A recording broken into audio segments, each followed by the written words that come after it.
Vous êtes demandeur d'emploi et vous souhaitez donner un nouveau souffle à votre parcours? Et si vous deveniez éducateur ou éducatrice en maison d'enfants?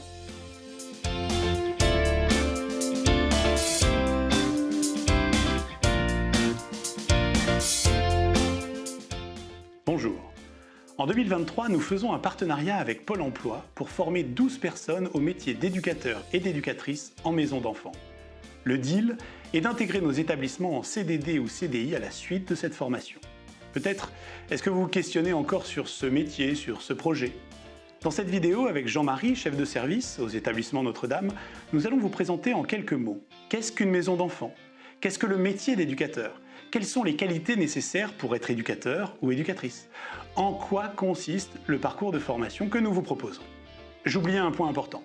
Cette aventure commence en mars 2023 et un événement est organisé le 26 janvier prochain pour informer et sélectionner les 12 participants. Alors, n'attendez pas. Si vous souhaitez rejoindre l'aventure ou avez des questions, contactez votre conseiller Pôle emploi. Première question, qu'est-ce qu'une maison d'enfants? Nous appelons ces établissements des MECS, M-E-C-S. C'est l'acronyme de Maison d'enfants à caractère social. Jean-Marie va nous expliquer. Donc une MECS, c'est une maison d'enfants à caractère social qui accueille des jeunes dans le cadre de la protection de l'enfance, que ce soit des garçons ou des filles. L'accueil peut se faire soit via une décision judiciaire, un juge qui ordonne le placement d'un jeune sur une structure, soit ça peut être une décision administrative qui se fait en accord entre les parents et l'aide sociale à l'enfance du département dont dépend l'enfant. Ainsi, les jeunes placés par l'aide sociale à l'enfance sont confiés à des maisons d'enfants. Qu'en est-il particulièrement de la MECS Notre-Dame à Apprentis d'Auteuil, en Eure-et-Loir? Nos établissements accueillent donc des jeunes de 6 ans jusqu'à 21 ans avec différents types d'accueil, c'est-à-dire de 11 ans jusqu'à 16 ans. On est sur des grands foyers. Il y a des accueils qui se font sur des petites maisons pour les plus jeunes, sur les 6-12 ans. Pour les 16 à 21 ans, des accueils sur des maisons ou carrément en diffus. Ce qu'on appelle en diffus, c'est en appartement extérieur avec un travail d'insertion fait par les éducateurs. Nos maisons d'enfants, pour compléter, sont situées à Saint-Maurice-Saint-Germain, au Château des Vaux. Il y a également des foyers à La Loupe et dans l'agglomération chartraine. Dans ces foyers, les jeunes sont accompagnés au quotidien par des équipes éducatives composées d'éducateurs, de maîtresses de maison, de surveillants de nuit, supervisés par des chefs de service. La question que vous vous posez maintenant est concrètement, quelle est l'activité d'un éducateur ou d'une éducatrice? C'est vraiment la prise en charge du quotidien, c'est-à-dire accompagner le jeune du lever au coucher, parce qu'à un moment du coucher, le relais est pris par les surveillants de nuit. Et donc, qu'est-ce que le quotidien? C'est-à-dire accompagner le jeune sur son lever, comment aller l'accompagner pour prendre son petit déjeuner, pour préparer ses affaires pour aller en scolarité, apprendre à entretenir et ranger sa chambre. Après le repas du petit déjeuner, c'est aller jusqu'à la scolarité, faire le lien avec l'établissement scolaire. Et après, ce sont tous les temps forts de la journée, c'est les temps de repas, où il faut savoir apprendre à encadrer un temps de repas. Il faut montrer qu'est-ce qu'un temps de repas d'échange, parce que souvent, ce sont des jeunes qui n'ont pas ces repères-là, c'est-à-dire les repas en famille, ça n'existe pas, ou ce sont des moments de conflit.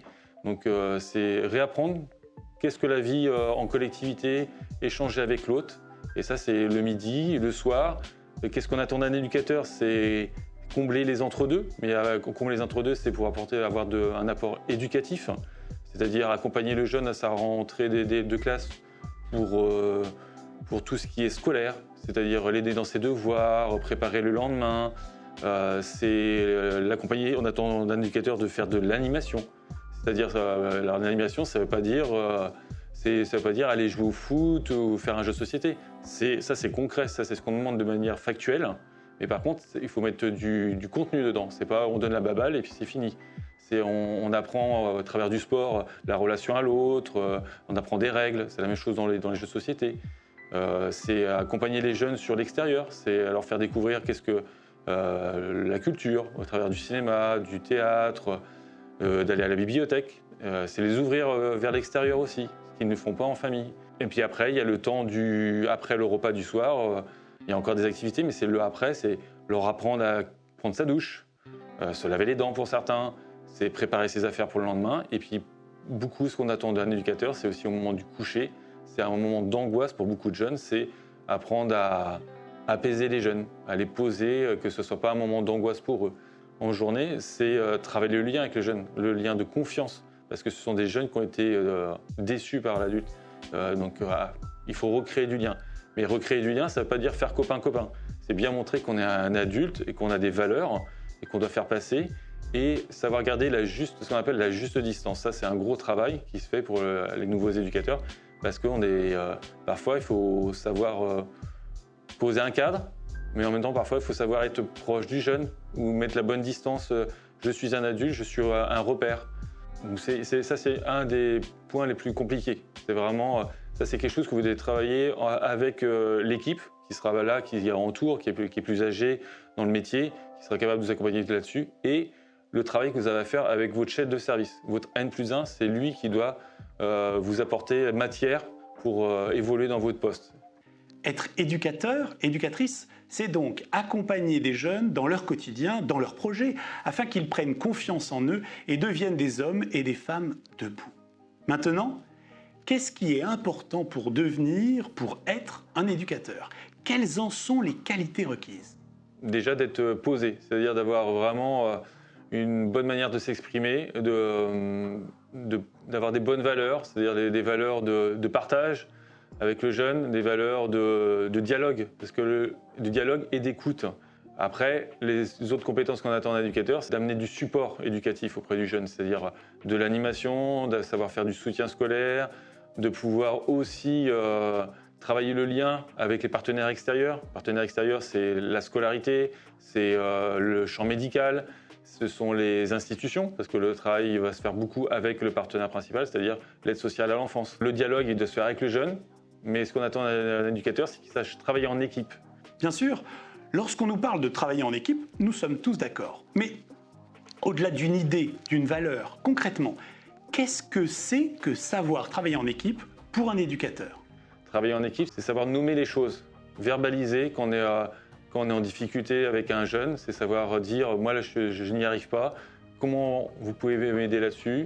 La même chose, dialoguer avec son chef de service, c'est les mêmes points qu'on va aborder. Ne pas hésiter à alerter les autres quand on est en difficulté.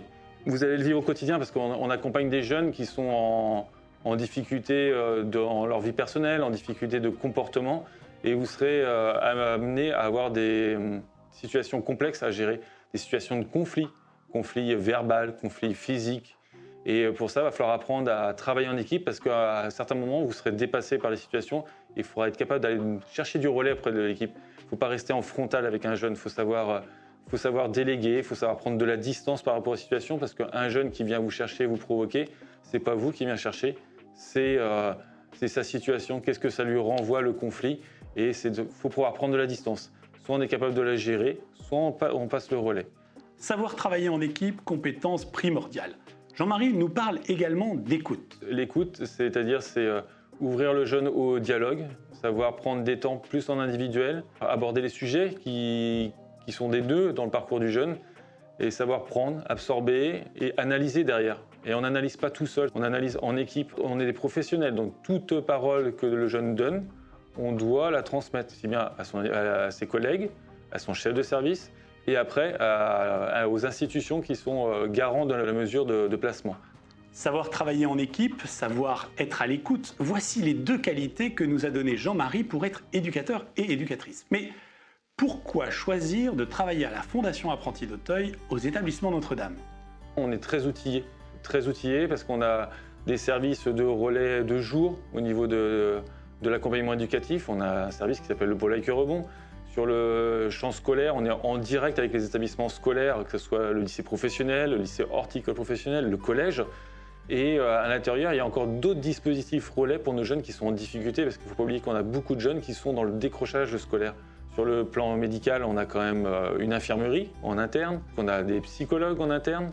Il ne faut pas rester sur soi, il ne faut pas rester sur son foyer. Il faut utiliser tous les outils, tout le panel d'outils qu'on a pour accompagner les jeunes.